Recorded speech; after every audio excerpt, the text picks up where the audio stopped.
ഛത്തീസ്ഗഡ് ദാന്തേവാഡയിൽ സുരക്ഷാ സേനയുമായി ഉണ്ടായ ഏറ്റുമുട്ടലിൽ 30 മാവോയിസ്റ്റുകൾ കൊല്ലപ്പെട്ടു. ജില്ലാ റിസർവ് ഗാർഡും സ്പെഷ്യൽ ടാസ്ക് ഫോഴ്സും ചേർന്ന് നടത്തിയ ദൌത്യത്തിൽ നിരവധി ആയുധങ്ങളും കണ്ടെടുത്തു.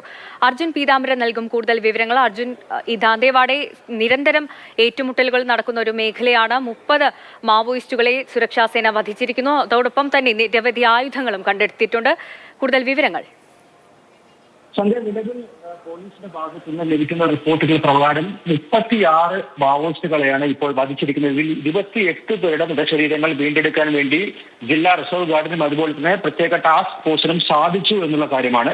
ഇവരിൽ നിന്നെല്ലാം തന്നെ AK-47 അടക്കം നിരവധി ഓട്ടോമാറ്റിക് റൈഫിളുകളും തോക്കുകളും വെടിയുണ്ടകളും എല്ലാം തന്നെ പിടിച്ചെടുത്തിട്ടുണ്ട്. ഇന്ന് ഉച്ചയ്ക്ക് 12:30 ഈ മാവോയിസ്റ്റുകളുമായി ഈ സുരക്ഷാ സംഘത്തിന്റെ കോണ്ടാക്ട് ഉണ്ടായത്. പിന്നാലെ ഏറ്റുമുട്ടൽ തുടങ്ങുകയായിരുന്നു. ഈ സംഘർഷം തുടങ്ങുകയായിരുന്നു.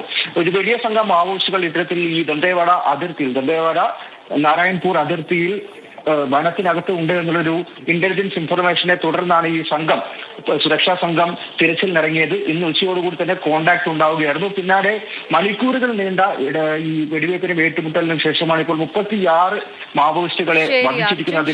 36 മാവോയിസ്റ്റുകളെയാണ് സുരക്ഷാ സേന കൊലപ്പെടുത്തിയിരിക്കുന്നത്. ഇതിൽ 28 പേരുടെ മൃതദേഹമാണ് കണ്ടെടുത്തിട്ടുള്ളത്. അർജുൻ പീതാംബരനാണ് ഡൽഹിയിൽ നിന്നും വിവരങ്ങൾ നൽകിയത്.